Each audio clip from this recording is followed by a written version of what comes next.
Okay, hi everyone. My name is Deryn Davidson. I work for CSU Extension.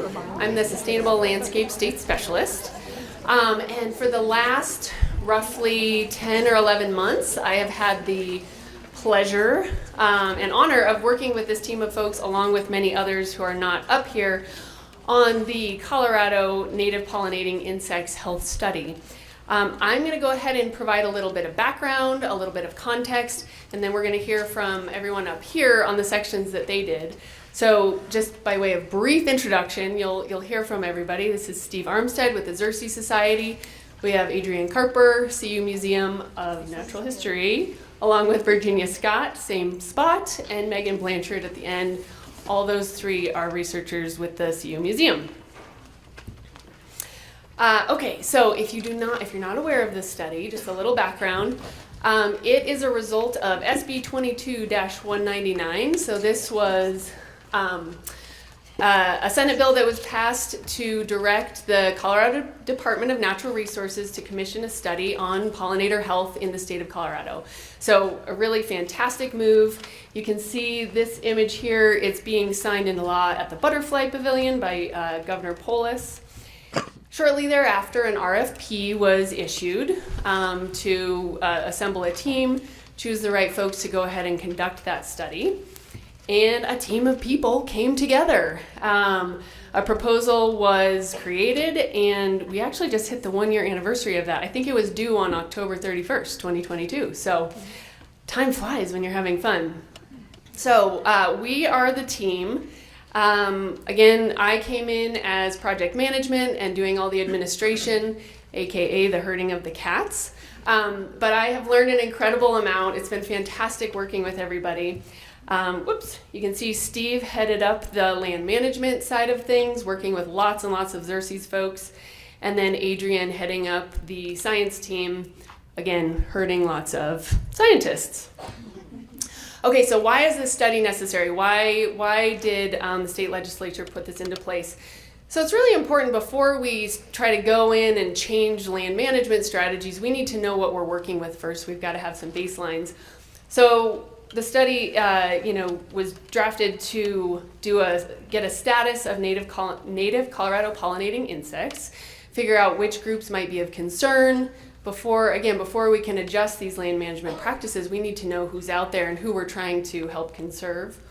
Obviously, there's plenty of evidence of declines in pollinators across the globe, and there are several species that are in decline that occur within Colorado. We also needed to look at the major factors impacting pollinating insects, both, again, on the land management side, on the conservation side. And one thing that is remarkable is the amount of scientific research that is already existing in the state of Colorado. There are tons of pollinator researchers here. And so being able to bring all of their research and doing this huge sort of meta-analysis that Adrian is going to go into one place is just an incredibly useful tool.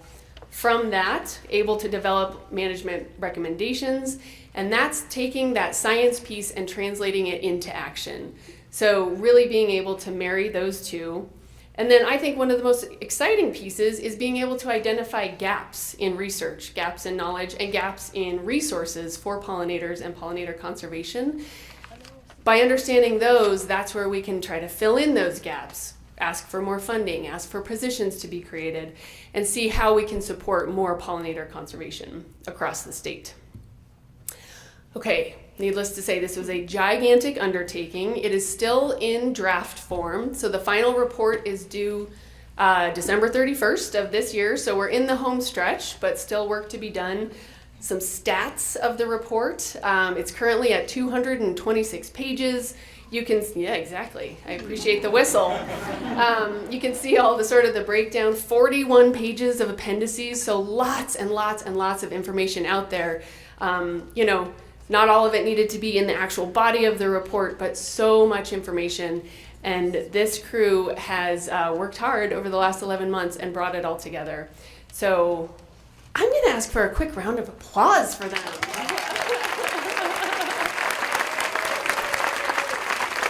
It's really an amazing and an exciting thing, and we're excited for the final recommendations to come out at the end of the year. And now we are going to hear from these folks involved. So Virginia Scott, if you'll come up.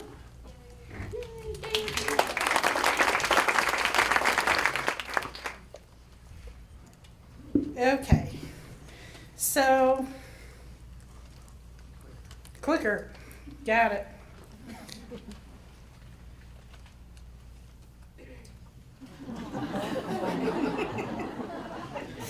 Believe me, I only have 11 bees flying onto the thing.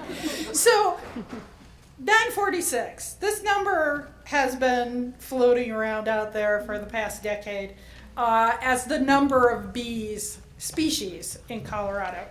And I just wanted to give you a little background on where this came from.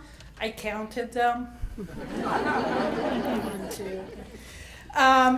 And why this number came about.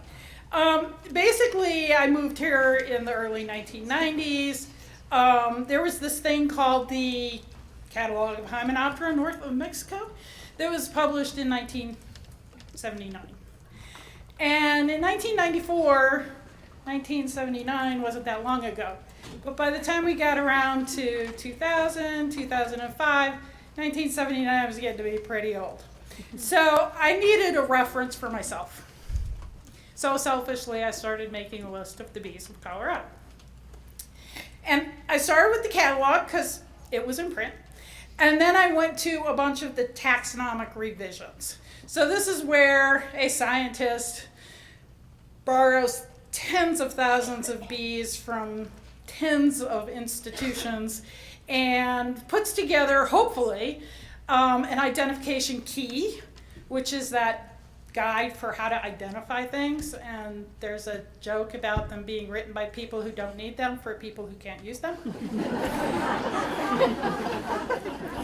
It's quite true. Because by the time you finish the key, you don't need the key, and hopefully people can read them. But also species descriptions, nomenclatural updates, names change. Sometimes things were described, the same species was described as 2 or 3 different things, and then they get lumped together. You get distribution maps. This happens to be a Canadian publication, so I have a map of Canada. And then pertinent pictures of pertinent parts. I just want to say bees can be challenging. People who work on bees know this, but people who don't work on bees, we like to complain. These are 4 Colorado bees.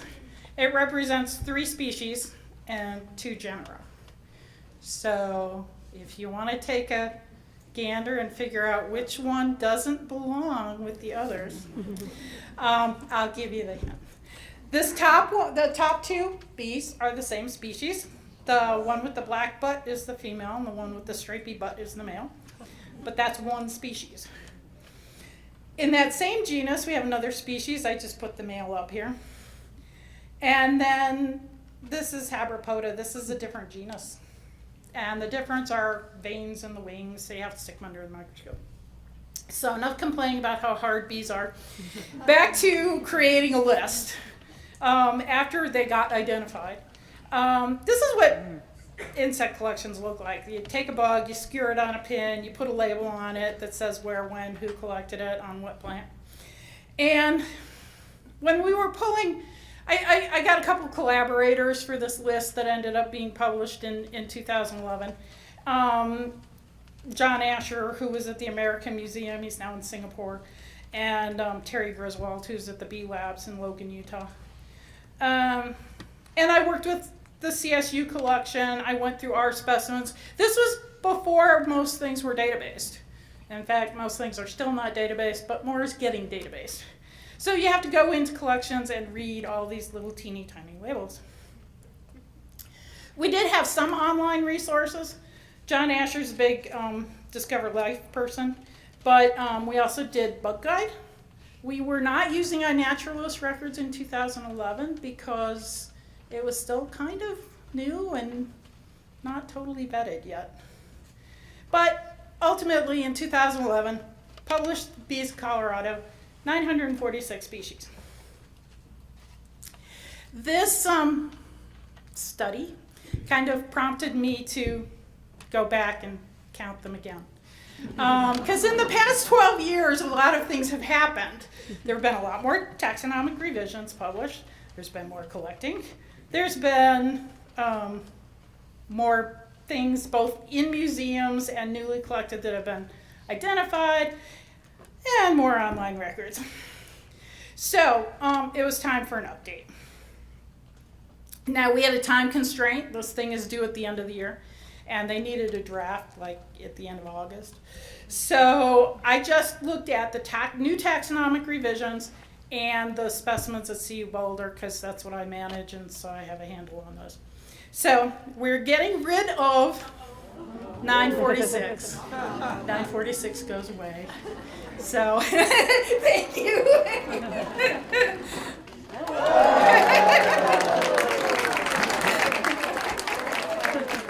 And the fireworks are compliments of Adrian.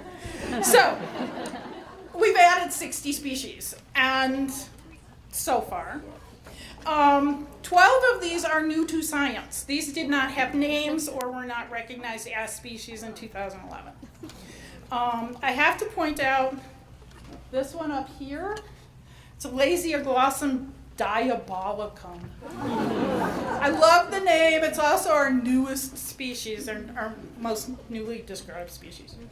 So, very quickly, because other people have to talk too, I just did a real quick update on our county map, and you can see the darker the parts of the map, the more we know about bee species.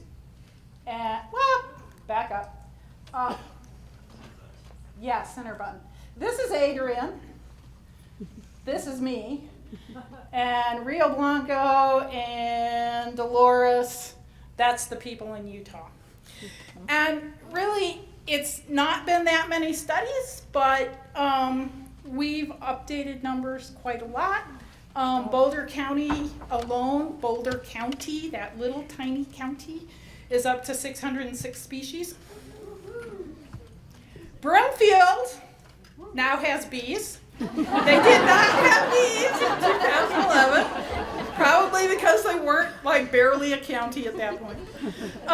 Cheyenne County, I feel kind of sorry for it because it lost a name, so it's down to 10. So these white areas on the map that are gone now are places that we need to fill in gaps. So I'm not done counting, but I had to give them a number, so I gave them that number. The next thing that's going to happen is the iNaturalist records. So, yeah, go take pictures of bees and put them on iNaturalist. It's a great way. Okay, I guess I'm done talking.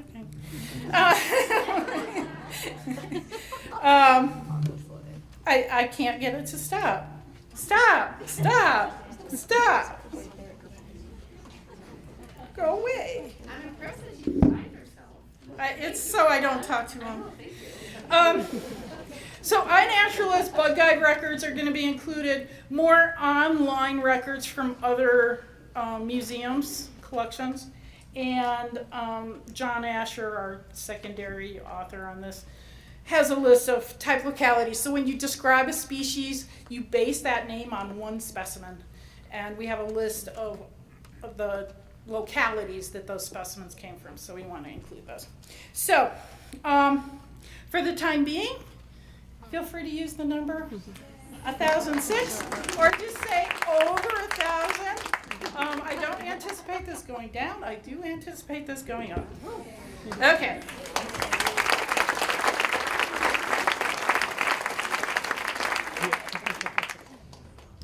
Okay, that was awesome to have such a fun talk, because now I'm going to say all the bad stuff. No, thanks so much. I mean, I think Virginia is a great example of the amount of work that has gone into this study, which we're hoping will have impact. And so I'm going to talk about the scientific review for this study, which is the result of input from a whole bunch of pollinator ecologists across Colorado. If you didn't know, people have been studying pollinators in Colorado for well over 100 years and at a lot of our research institutions. And there are some world famous pollinator ecologists on this slide, which have contributed to the synthesis of over 100 years of research that we outline in it. But for the scientific review, we really wanted to try to highlight from a top level down what you can synthesize about what we know about pollinators in Colorado. And that starts with knowing why they're so important. And so for most people, it's really easy to put a dollar amount on something, and our pollinators are really important for agriculture, whether you have a crop that's being grown that's totally dependent on them, or whether you have a crop that only benefits from it. So even our beans actually make bigger beans if they get bee visitation, even if they don't need it to be able to make a bean. So you can still get increased yields. But our pollinators are also really important to our rangelands. And if you want alfalfa, you got to have alfalfa seed to plant it, right? And that sustains an incredibly important cattle and grazing and livestock industry. And yet those numbers don't even reflect what's really, really important to our ecosystems, which is how pollinators help sustain all of our plant communities, right? And so not only that, but it's also driving more economic impact, which we don't even have any measures of. So people will climb tall mountains to be able to see really pretty flowers, right? And they pay a lot of money in local economies. Anybody ever been to Crested Butte, the unofficial wildflower capital of Colorado, right? A lot of recreation and tourism tied to having really diverse pollinator communities. And we know that there are species of concern within the state. You've already heard about our butterfly species of concern. I bet you didn't know that 20% of our bumblebee species are currently under review by the U.S. Fish and Wildlife Service for listing under the Endangered Species Act. That's pretty crazy considering we have over half of the entire diversity of bumblebees in North America right here in Colorado, right? So I have to admit, from a scientific perspective, the scientific review is really focused on mechanisms that are driving pollinator health. And by health, I mean the health of our pollinator communities. So while bumblebees, we typically think of things like viruses and disease and nutrition. For all of our wild, diverse pollinator communities, most of that is focused on how many species are there, where are they distributed, how healthy are our communities. And that's totally biased towards bees. And so the entire scientific review, I'm not going to throw tons of bullet points up here. I'm going to put a picture up to illustrate a concept, which is really important. The entire review is really geared towards mechanisms that are driving communities. And probably the biggest mechanism driving our pollinator communities are habitat loss. And it's unfortunate that for us to grow food, we also have to convert natural habitat into places to do that. So if you want bread, you got to have wheat, right? And a wheat field offers very little resources for most of our native pollinators. And so you're never going to be able to convert a wheat field into really valuable pollinator habitat, but it is right next door to a lot of different type of habitats. And research has shown that if you can have very floriferous habitat, whether it be native rangelands or just roadside edges where you alter your mowing, you can encourage plants and flowers that can support pollinators in close proximity to all your agricultural regions. So I don't want to demonize anybody in our audience for what you do as a living, just to acknowledge that all of us have impacts on pollinators, and there are things we can do about it. Our urban areas are no different. This is just as much a desert for pollinators as a wheat field. And yet, just like a wheat field, there are a lot of, well, not necessarily green in the winter right now, but brown areas, which are natural habitats. And so while our urban areas don't have very many resources for pollinators, we can either increase those resources by planting stuff, right? Or by connecting habitat across those urban environments. And studies have shown that those are valuable for our native pollinators here in Colorado. Range is an interesting story. We don't have a whole lot of studies specific to Colorado on range, and our rangelands are extremely diverse. And so at the same point in time, having too much grazing could be bad for pollinators, but grazing is also a really powerful tool for restoring native plant communities, right? And so the reality is, the science behind grazing is you really need to know what the evolutionary history of grazing is in a habitat to be able to understand how best we can graze our animals to mimic natural systems, right? And that's how you can have your biggest impacts. Our forests are pretty neat compared to where most research on forests and wildfires have been done because they're conifers, right? So eastern deciduous forests have a well-studied early season suite of native pollinators that depend on understory plants, and yet a lot of our forests grow really dense. And so it actually turns out, most of the research says, things that thin, really dense conifer forests open up the understory, create flowers, and are good for pollinators. So you might be able to achieve dual management goals by doing things like having thinning or prescribed fires. I think I'm preaching to the choir when I don't even put a heading up here on this one. Pesticides are a toxin, and most of the research globally has illustrated that pesticides have really, really nasty impacts on pollinators. Not as much has been done in Colorado mechanistically, though we know from studies that pollinators across Colorado are laden with pesticides, wild pollinators, and those are likely having impacts. Much less studied are the impacts of non-native plants and non-native pollinators, including our managed non-native pollinators like honeybees. Sorry for the grainy photo, I tried to find one of both. We know that these kind of go hand in hand because of the relationships between plants and pollinators. So you can get in co-introductions or facilitations of non-native species by non-native pollinators.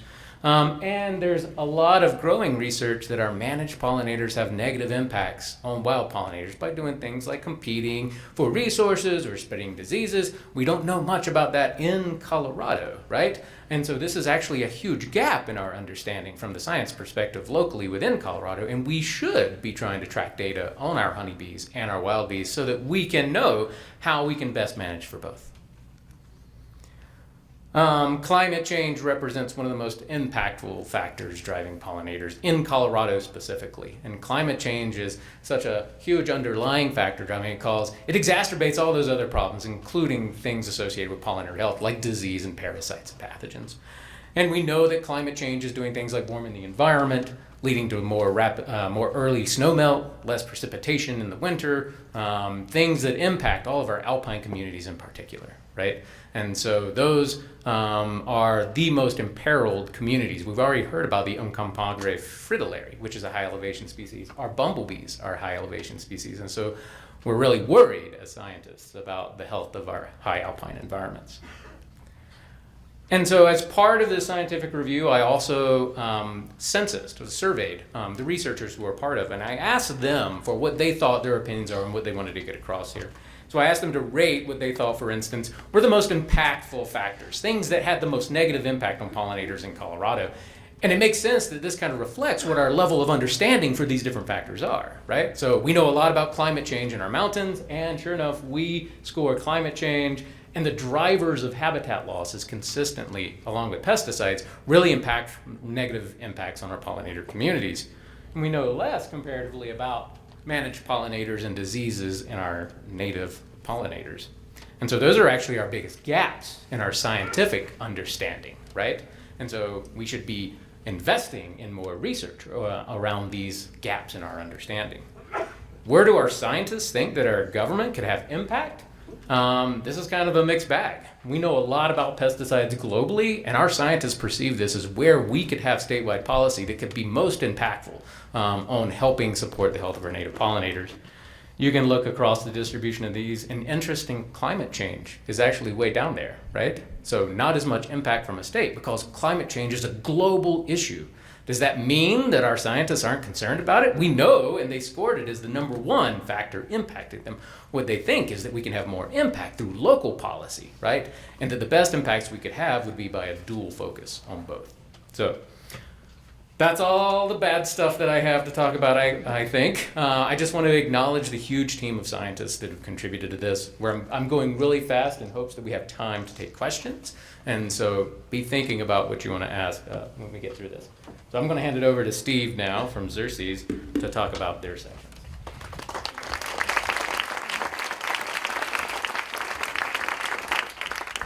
So I think one of the wonderful things about this report is it does take the opportunity to pull together the information that we know or at least have available for Colorado, which again, I think Adrian gave a very high level view, which is important, but there's a lot more richness there.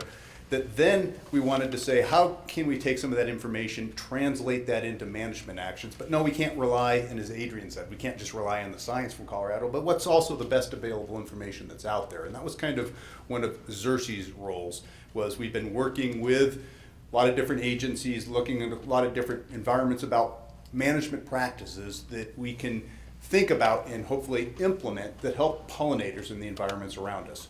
And so that was really part of our role, and I have a team of over 18 members of Xerces that have somehow integrated in to the information that's going to be shared in this report.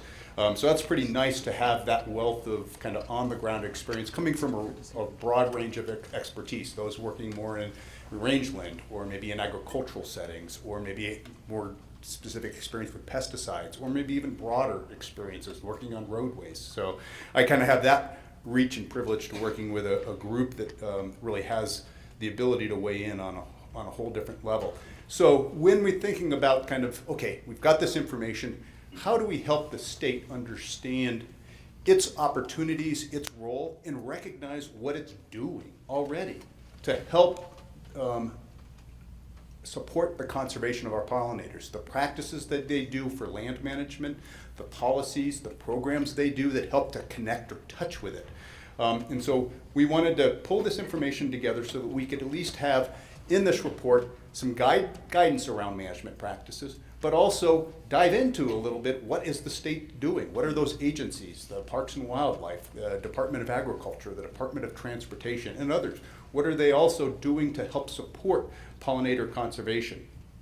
So, we'll have kind of information covering all that range. So, but to get to that information, certainly we have a lot about the practices, but we don't and didn't know much about what the state agencies are doing. So a big piece of kind of the initial, for us, information gathering was to actually have the opportunity to engage with state staff from all these different departments. So the first step there was we sent out a survey, and I have to admit, anybody that filled the survey out, they took some time to fill it out because it was 63 questions. It was not a light survey, but this was our one chance to really engage with the practitioners and to understand kind of in a range of ways. What sort of practices are you doing? What are the barriers for you doing some of the practices in a way that might actually help to manage pollinators in a more effective way?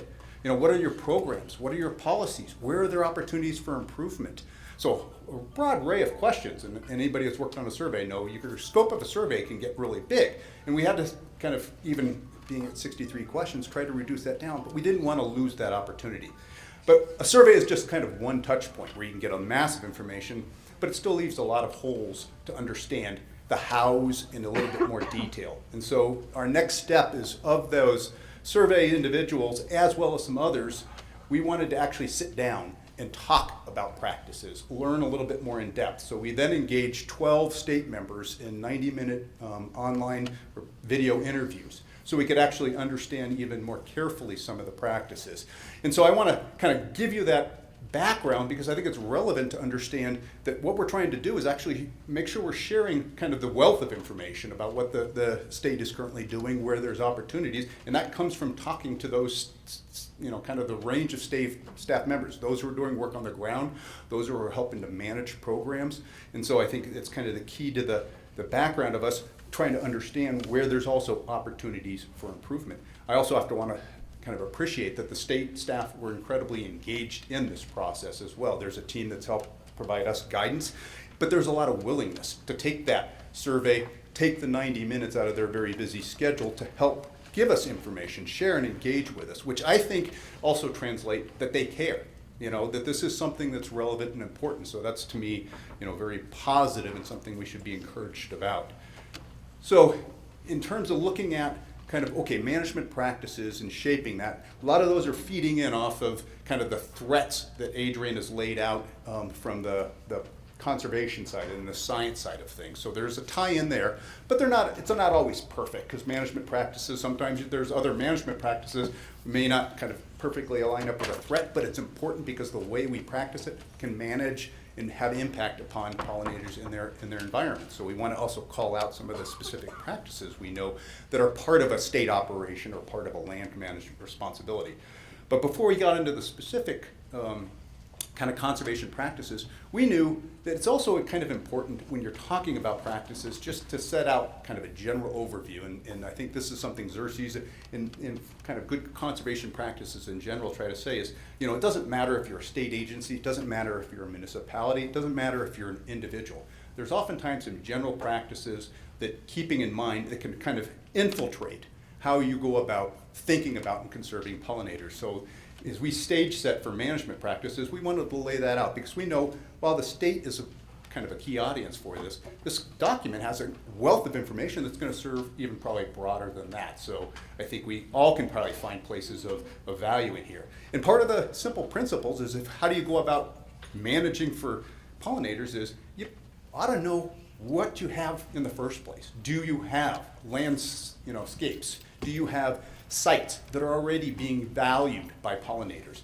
Step one is, protect, conserve, enhance what you have. So there's a general practice there to think about. No matter what, land management agency you are, if you have a role to identify pollinator habitat, the most important first step is get to know it.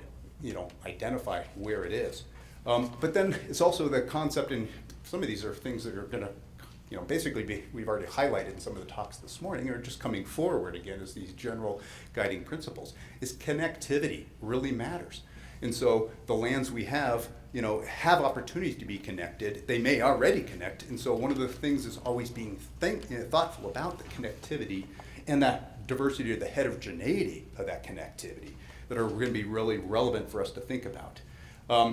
Adrian mentioned, again, challenges of we've got a lot of plants that like to move into these environments that are unwanted visitors. And so how do we manage against those to make sure that we're trying to protect the integrity of our native systems for those native pollinators. And also oftentimes with pollinators, the timing of management matters. When you do something, if you do it during a very sensitive time frame, an active time frame of certain pollinators, it may have more consequences for the pollinators, or especially, and I guess with imperiled pollinators, that's oftentimes something you want to be even more careful about. You also have to think about in management is, okay, we're going to have to do something in a landscape. If we're doing that, it's important to think about there's probably a lot of other stressors, many of those other implications, whether it's climate change, was there a recent significant disturbance, maybe a catastrophic wildfire, drought, what other stresses are occurring, and how do we have to think about our management in the context of those other stressors. And then the other aspect is saying, we can't always just go into an operation or a management or a conservation program and think, okay, here's the way we're going to approach it, and the way we're going to approach it is going to be static over time, which we know that. It's got to be something, you look at the site, you try something, and you need to always be watching, studying, and learning and adapting. And so adaptive management is a kind of a common theme too that you always will see throughout the recommendations. So that was kind of the broad conservation kind of scope that we provided, but kind of diving down into the practices themselves, we looked at 8 different practices from agriculture, mowing, haying, forest management, shrubland management, prescribed fire, grazing and rangelands, pesticides, weed management, herbicides, and the restoration and creation of habitat. And for each of those types of practices, land management practices, we provided a bit of an overview. We knew we already had a lot of overview in the science section, Colorado specific. We also kind of gave it some more broader, general to what we know, especially if we didn't have as much Colorado specific. So you could at least understand the context of why that management practices kind of impacts or is a benefit or how it influences pollinator conservation. We described kind of what the practices are. And so there's information about here are kind of the ways practices can occur, hopefully in a way that also helps manage or protect or influence pollinator conservation. Because we have this wealth of information about what the state's doing, we are in this report are going to be sharing out, here is what our state agencies are currently doing that kind of align with many of these practices. And then also, what are some of the challenges, barriers they're facing that would hopefully kind of, if we tackle some of those challenges or barriers, allow them to perhaps to be able to do some more of these practices in a way that might benefit pollinators. So it gives us an opportunity to know kind of where to target to make improvements. So, so that's kind of the framework for which the practices will be kind of laid out in this report. So as an example there, then for agriculture, and I won't go into these in depth. You've got 200 pages of report to review, dig into late in a couple months, but they're laid out, and so that for agriculture, there's conversation of saying, okay, what are some of the good pollinator-related practices for agriculture? And a simple one there is, and we've already kind of highlighted, there's an incredible amount of landscape there that has the potential for being habitat for pollinators. So kind of recognizing and creating opportunities to connect, habitat within our agricultural settings, incredibly important. Toxins, trying to find ways to reduce the risk, the amount of pesticides that are used and applied in our agricultural settings, or some of those practices that can certainly help to influence and conserve pollinators. Others there.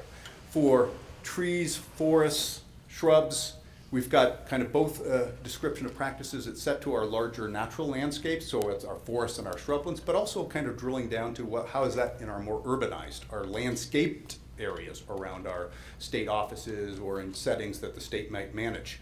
And so from a forest standpoint, it's again the thread of thinking about practices that help to manage for diversity, for heterogeneity in our forests. Those are important practices that we got to be thinking about, and especially given some of our past forest practices where maybe the forests have become a little even aged and or maybe don't have any more of the structural heterogeneity they may have once had. We think about and we know woody substances, snags, downed logs, brush, incredibly important for our wild native bees. So thinking about how we can leave those when we do forest management practices, and certainly there's an integration to think about when we're doing forest fire mitigation, thinking about that. Well, there's got to be care and probably a safety issue there and certainly a fire mitigation concern, but where it's feasible, are there opportunities to make sure we're also leaving behind woody debris or snags in our landscapes that's possible, because we know that's very important habitat or nesting resources for our pollinators. And then also where we do have thicker, denser forest stands, to think about how can we help to make sure there's intermittent openings, create that kind of space where the floral resources can hopefully increase, therefore providing more forage and host plant species for our pollinators. Rangelands, I think Adrian touched on that. Colorado, we have an incredibly diverse, this was a particular topic area that I really had some fun with the Xerces staff, because we have staff from different parts of the country weighing in differently, saying, I think about this, and they're really coming with how rangelands maybe be seen more in the Great Plains to some from a much drier area, and had to think about how that relates here in Colorado. One of our benefits, again, is we have staff that we're working with from the state that can also help us ground some of these actions into what's more relevant here. So from a rangeland and grazing, thinking about doesn't matter kind of where you are, one of the key aspects that you really want to think about is making sure there's a recovery periods built into whatever grazing regime you're doing, because you want to make sure there's a disturbance, that there's an opportunity for that grassland condition, the floral resources, the grasses to recover before you actually put, again, grazers back into that area. But that also allows the pollinator species to recover. Timing is a broader concept. Timing matters very much so, again, in a grassland, rangeland environment. When the grazing happens can have more detrimental impact for pollinators if it happens when there's, again, your peak of your bloom period, reducing down the resources, the floral resources, while those pollinator species may be needing on that. So, but that also is a part of making sure you have places that aren't being grazed. So you have, recovery or refuges that pollinators are in nearby areas that can help repopulate an area after a disturbance. And the theme of adaptive management, adaptive grazing. Know about your conditions. What's that site been through before you add, a cattle operation onto a site? How can you manage that given whatever your resource goals may be as well? Sometimes it may be you actually want more intensive grazing because that's what's needed on that particular cell site to help the plant diversity get established or get reestablished in a particular area. So we've got a number of different recommendations around that. Weed management, herbicides. No matter what integrated weed, management practices, programs, incredibly important. So making sure you're dealing with the noxious weeds, those weeds that kind of take over and suppress or may outcompete many of your native floral resources or native host plants for our pollinators. So weed management is important. And thinking about the ways and the approaches you can implement, and it's not necessarily always targeted upon a single approach. So part of that is, what can you do in advance to know you've got a weed problem potentially establishing itself and catch it early, and then know how you're handling it, and also what you can do to adapt better or maybe attend to better practices that may help that weed from either spreading or hopefully get it perhaps better under control. If you are needing to use herbicides, thinking about best practices for the use of herbicides. Can you avoid it at all cost if need be? But if not, what are those practices that help you direct it so it has less risk to pollinators? Thinking about targeting your practices with herbicides. So what herbicide are you using? Is it the least kind of toxic for pollinators, but yet is appropriate for the pest or the weed that you're trying to target? How are you applying it? Are you applying it in a targeted approach so you can minimize, where that herbicide is being approached on the ground, and trying to reduce the amount of kind of off-site movement drift of a particular substance that you may be putting down? We've talked about, and we're talking about mowing and haying. Important land management actions, but also actions that can be done in a way too that help manage a situation for our pollinators as well. So when you think about mowing, that can be certainly along roadways, that can be in fields, that can be in our landscaped environments. But there are certain practices that the way we do them can certainly influence pollinators. Reducing the frequency of mowing is one of those simple things that, if you can, maybe living sometimes with a little messier setting, building support for that aesthetic for a little messier setting, actually is one of those that you're creating probably a situation that's better for our pollinating communities there. Raising mower heights, not necessarily mowing the grass or the turf or wherever you're mowing the plants down lower, allows more substance there, more plant material for protection of the pollinators, the use of the pollinators, and recovery of that site as well. And then similarly with grazing, often thinking about rotational patterns. Mowing is very similar in the same way, trying to make sure you're not mowing an entire area all at once. Kind of the rule of thumb there is about a third of an area ideally to mow, thereby leaving other areas nearby undisturbed, and you can rotate that around so that, again, over time you can manage through an area, but pollinators have the space, the plants, the vegetation have the space to recover once the mowing's occurred. There's a section also we're trying, we've talked about weed management, herbicides, but knowing pesticides, the insecticides, fungicides still are an aspect of our management and our systems. So thinking about, again, how do we make sure we're managing, recommending things that help us address that concern, but do it in a most responsible way for consideration for pollinators. So thinking about an IPM plan or an IPPM plan, the importance of identifying the pest. Is the pest actually at a level that it's a problem? As well as then kind of monitoring a situation. And then if you do need to take an interaction of use of a pesticide, then thinking about ways you can mitigate the potential risk from the application of that. And there's a lot more specific recommendations. I'm just kind of, again, giving you very much the high kind of view of this.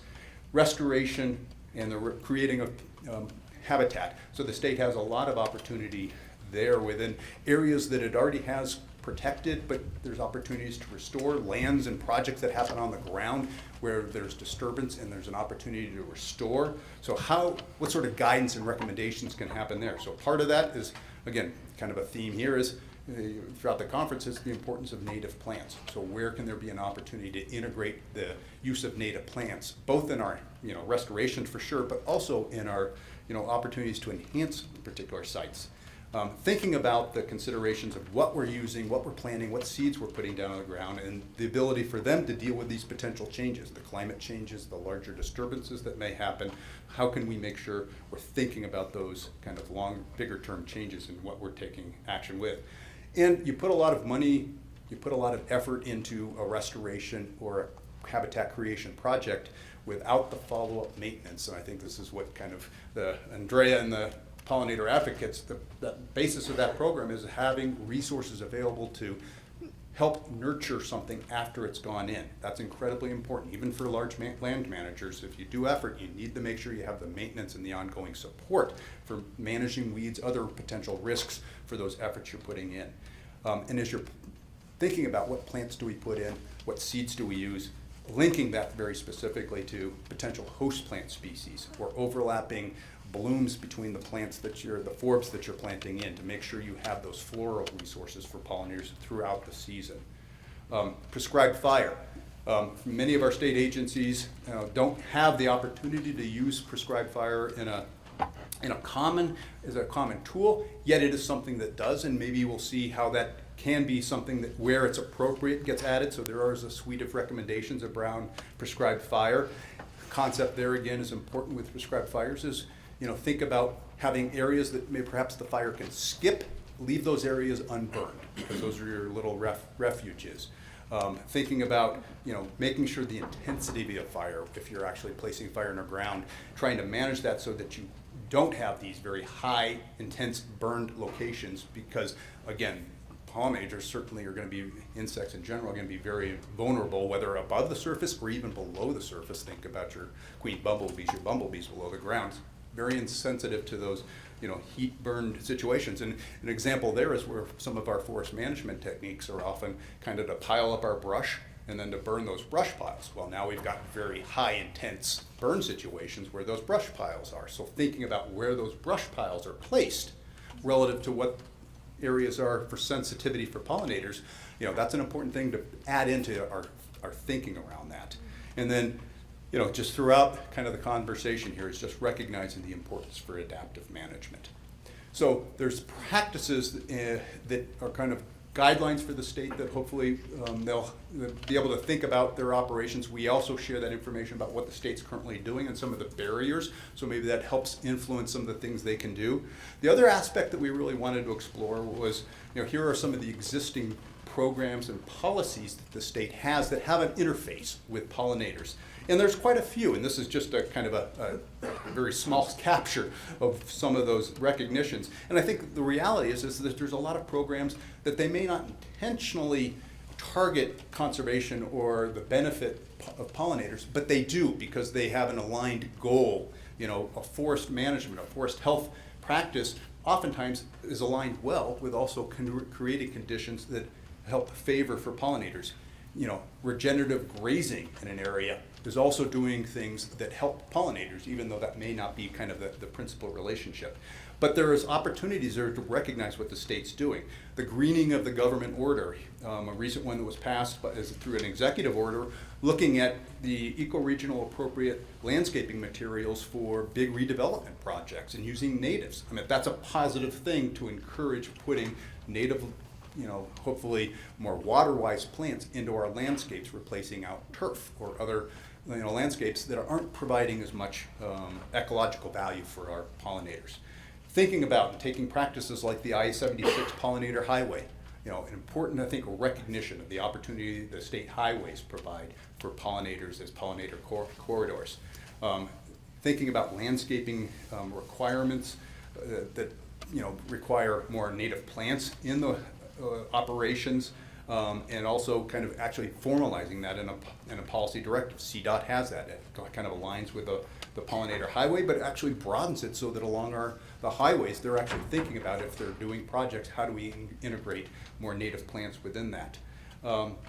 There are other pollinator conservation policy directives. The DNR has a policy directive to help encourage across the agencies of DNR, so CPW, State Land Board, Colorado State Forest Service, to think about how do we integrate pollinators into the work we do. So I think a policy basis is already there for a lot of the information that's coming forth with the report. The report hopefully will help give, again, the practical information of how to get there with some of the things that those agencies may in fact be doing.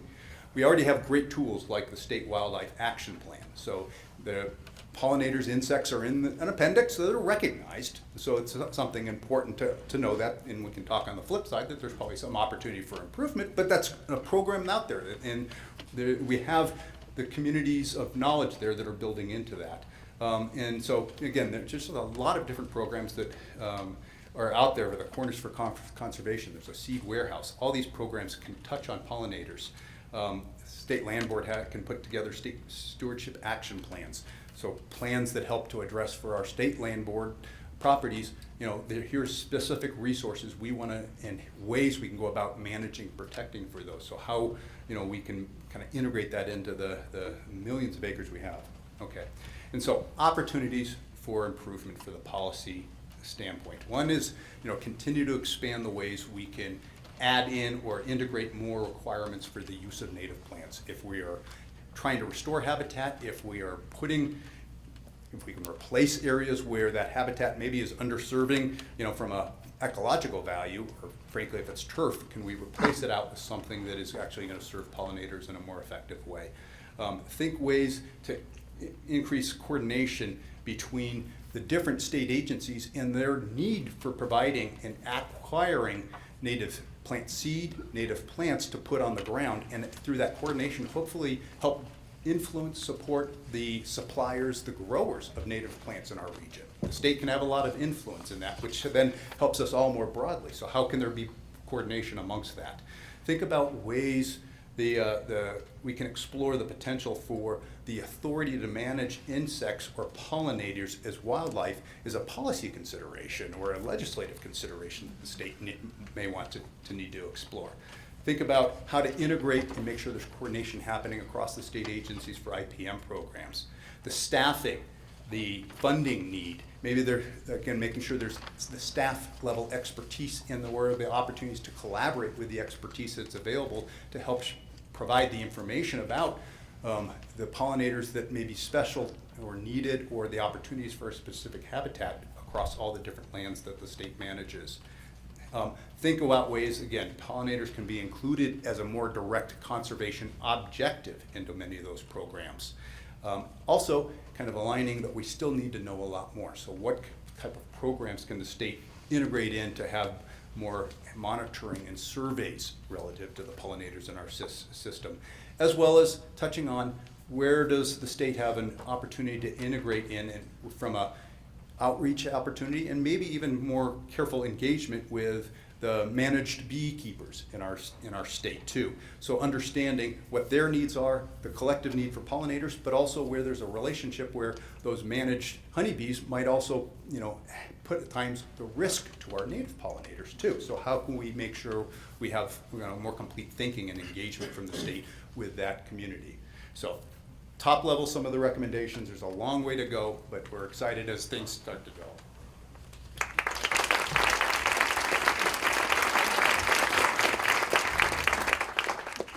So I'll move really quickly here so we have some time left for questions, but it dawned on me that I left one slide out of the scientific review that's in combination with the management recommendations. And that's what the general question I get from the public is. What's the state of Colorado's pollinators? And I would say that the state of Colorado's pollinators are precarious. On the one hand, we have one of the most diverse communities of pollinators in the country. And they're well protected because we have so much public land and we have such diverse high alpine ecosystems. Yet, even in those, the science says that those are under stress. And as Steve just said, there's a lot of opportunity to address those stresses. And so while those negative things that I showed in the scientific review, you might be like, oh, those are all really bad. Those are also where we need to invest. That's where the opportunity for conservation exists. And so with that in mind, there are still a bunch of different gaps in future directions. And so like you've heard today, there's a lot of understudied groups that we need to know more about, not just bees and butterflies. We need to know more about the roles that pollinators play in the ecosystem other than just pollinating. 70% of our bees nest in the ground. Are they sequestering carbon? Are they tilling the soil? There's lots of roles that pollinators play in our ecosystems. Something as simple as basic knowledge on the pollinators of rare and imperiled plants is really key to our ability to be able to protect plants and the ecosystems that they create. And we know comparatively less about the role of nesting resources for pollinators than we do about floral resources. And so all of this together, summation, is to say that these things are so complex. What our research and our managers should be trying to do is to be thinking beyond individual species and more about ecosystem level impacts. both the ecosystem level impacts of our pollinators and the ecosystem level impacts of our management, right? Because that's how we can ensure that we have healthy and functioning ecosystems. And so our land management practices are tools that we can refine through time and through adaptive management to make sure that we have the healthiest functioning ecosystems that we can. And so Xerxes developed this really great graphic, which I showed at the beginning, which is one of the keys to that kind of ecosystem level assessment and management is collaboration, because no one has the expertise to do it all, right? Everybody you've heard talk about stuff today was all about collaborating to have more impact.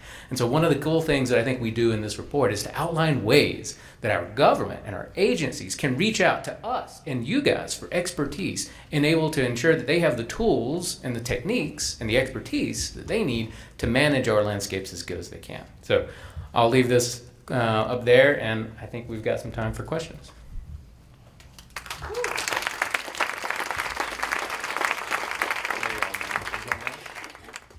Okay, I saw a hand shoot up right here in the front. Thank you so much for Dr. Carper, and you mentioned this as well, Steve. You mentioned that the relationship between honeybees and native bees in Colorado is one of those areas where we poorly understand it. Can you talk about what do we know and not know about that relationship? For example, do we know how many honeybees or honeybee hives there are in the state? We don't. Will you So- repeat the question? Oh, yeah. So the question was a little more explicitly what we know about honeybee wild bee interactions, and do we even know how many honeybees we have in the state? And the answer is we don't. We don't keep track of honeybee hives. Some people do keep track of their own, but we don't have a reporting mechanism as far as I know, correct? We also have no clue how many hobbyist hives there are. And while they're extremely important for our agriculture and for our culture, right, and for our education, it is well known that honeybees can have negative impacts on native pollinators, competing for floral resources by vectoring diseases because flowers are shared resources. What we don't know is what degree of impact it has, right? And what you really need to do is to have more research on both the honeybees and the wild bees to be able to categorize what that impact is, whether we should really be concerned or to what degree we should be concerned. So yeah, that's why it's one of the big gaps in our understanding. Hey Adrian, did you guys talk to the Colorado Beekeepers Association? Did you? So the question was, did we talk to the Colorado Yeah, beekeepers? They surely know how many, there are two associations in Colorado that have beekeepers, and they surely know how many hives they have. Yeah, we know that there's information available. Does the state currently have a role to collect that information or have that information? The answer is not. They used to. So I think that's part of kind of the suite of recommendations is where's the state opportunity here?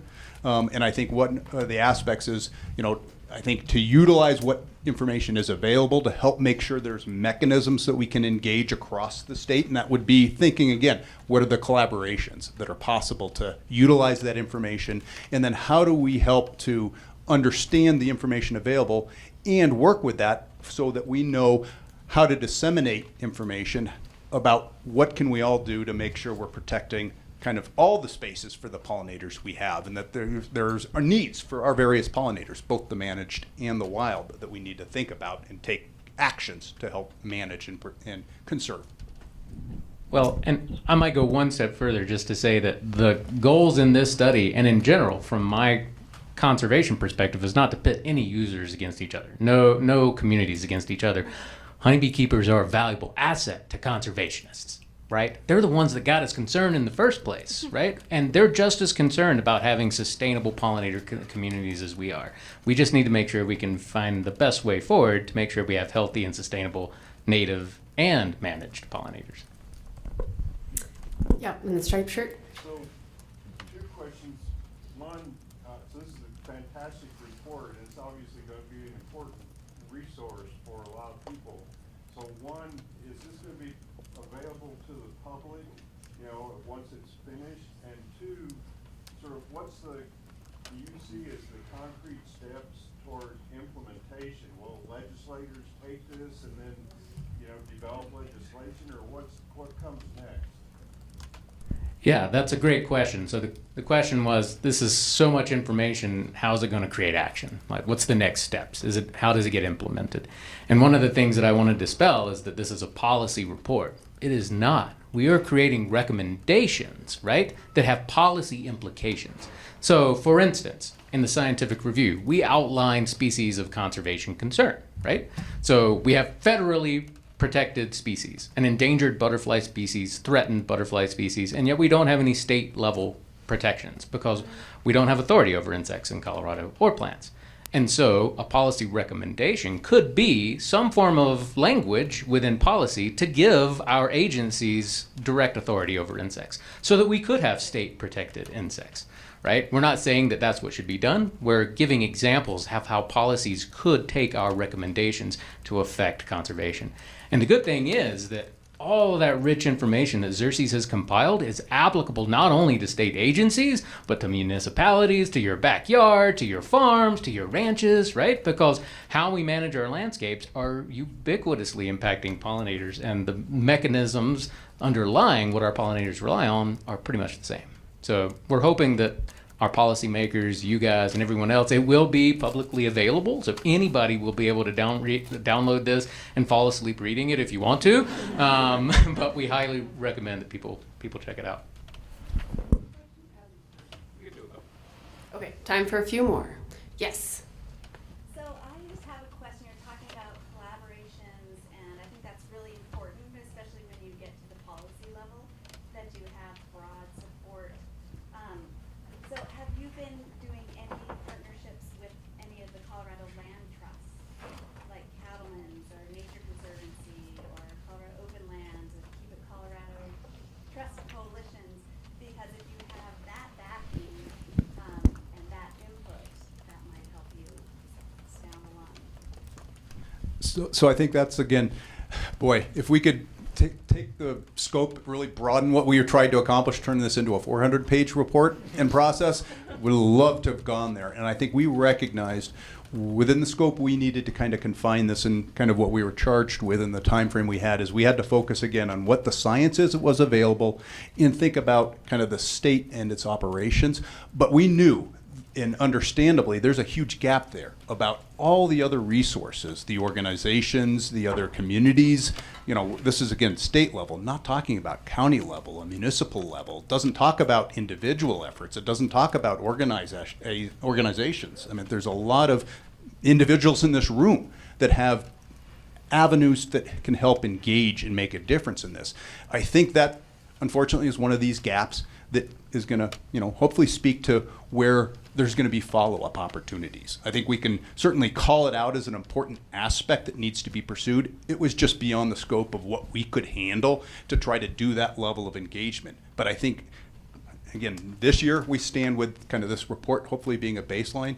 Maybe next year we start talking about and maybe have some inroads on, well, here's now how we start talking about the collaborations that are also can be leveraged to help the state do its work, but then also magnify that down to all these other levels as well. Yes, in the back. Is there anything in your report that talks about educating the public? One of the things I've noticed, with a bunch of our environmental issues is there's just there's a lack of awareness about the severity of issues with pollinators, climate change, and things like that. Personally, I think that our school system is the best place to bring up some of those things, and I was just wondering if you have anything in your report with recommendations along those lines. Oh, great question. Yeah, the question was about, is there anything in the report that kind of connects with the importance of educating around pollinators? Because there's certainly, through our school systems, there's a lot of opportunities for utilizing information in other ways that can be kind of passed along. And the answer simply is yes. Okay, I think there's things the state currently is doing, and as we looked at what the state is doing and where there's opportunities, that's certainly one of those kind of hopefully aspects that you'll see coming forward is there's opportunities to continue to connect what the state in the different operations or ways the state can engage with the residents of Colorado to share and connect them with the information that's relevant around pollinators, whether that's through the Department of Agriculture, whether it's through Parks and Wildlife, there's oftentimes venues in the information that people are engaging with them around that they can make that connection around pollinators. Part of that too is understanding that, continuing to figure out how do we connect to where the knowledge holders are and bring that knowledge into more accessible ways for everybody, as well as even for the state potentially to build its capacity of its expertise around pollinators that then can be transferred and shared more publicly. So yeah, it's like just thinking about how the state engages through its websites and other tools to share that information. So I'll just say a quick note on behalf of CSU Extension. So I polled, we are an outreach and education organization. So I polled extension agents across the state. I think I got about 55 respondents, and every single one said, I would absolutely increase pollinator education through our youth programming, through 4-H, through Master Gardeners, through whatever they might be involved in. But we need training, we need resources, so again, they need to be connected to the experts, and that's where all these collaborations come in. And I really feel like this study is just the beginning. It's a really, really exciting and excellent first step. But there is so much that just fell outside of the scope of the study. When it first sort of launched, we got lots and lots and lots of community questions. How can I be involved? I do this. I'm a beekeeper here. How can I get engaged? And unfortunately, we had to tell people, falls outside of the scope of the study, but we definitely want to capture that. We definitely want to know where you're involved. Get engaged with Colorado Pollinator Network, attend the summit. So I really think it's a starting point. And to your question, yes, education is definitely a key piece. So I know we're running along. I'm going to ask for 2 more questions or 2 more points, and I'm going to ask them. So we also have 2 more other scientists sitting here on this board, and since we've talked about expertise and the need for education, I'm curious as to what they think about this report, kind of in the realm of providing the information. We're educating our agencies about what we know and what we could be doing better as researchers and scientists to try to have more impactful outcomes from our research. Any thoughts?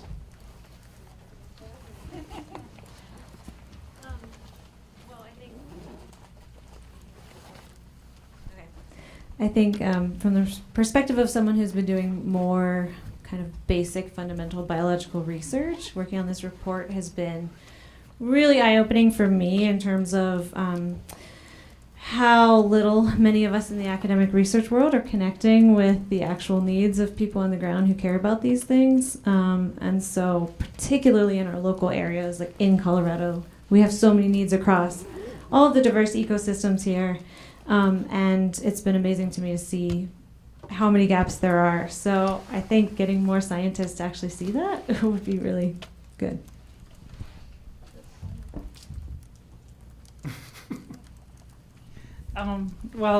Is this on? Yeah. I work at a museum, but I'm behind the locked doors with the specimens. They don't talk much, they're dead. But even in a small museum, I find it seems like a little bit out of my realm to get into education. So what I think would be a really good benefit from this study or future work down the road is more connections with educators so that, we can become more like Carl Sagan and actually communicate effectively, either directly or indirectly, what we're learning. Because, scientific papers are not fun to read, and even the Bees of Colorado, it's like reading the phone book. Seriously, it's like reading the phone book. There's no pictures. She's not lying. She's not lying. There are no pictures in it. You can Google it. So I think there needs to be more collaboration with educators and scientists with the sole purpose of communication. I think that's a great segue. If y'all are okay with it, I'm going to go right into my closing remarks and just ask y'all to sit up here, because I only have like 5 minutes and I'm sure you've been sitting still. But I think it's really related to what I see as the biggest limitation of this entire 227-page scientific review, is that it's based on 100 years of old white guy knowledge, right? And it's totally missing the wealth and diversity of knowledge from our local and endemic and cultural communities, right? That have been so integral in understanding how we even make a living in Colorado, much less how we make sure we make a living that's sustainable and promoting diverse and healthy pollinator communities, right? And so that's what this summit's all about, right? And so I put that out there front and center. That's a huge limitation because we need your help. We need to increase not only the diversity of the impacts of our individual scientific or management or education or conservation outcomes, but we need to do it within our community, right? Having a really diverse pollinator community is one of the best things you can do for an ecosystem's health. And having a really diverse community within your conservation organizations is one of the best ways that you can have a healthy, functioning society, right? And so I just want to acknowledge that this whole summit is kind of in this theme that we need to acknowledge the diversity of our pollinators and the diversity of our constituents.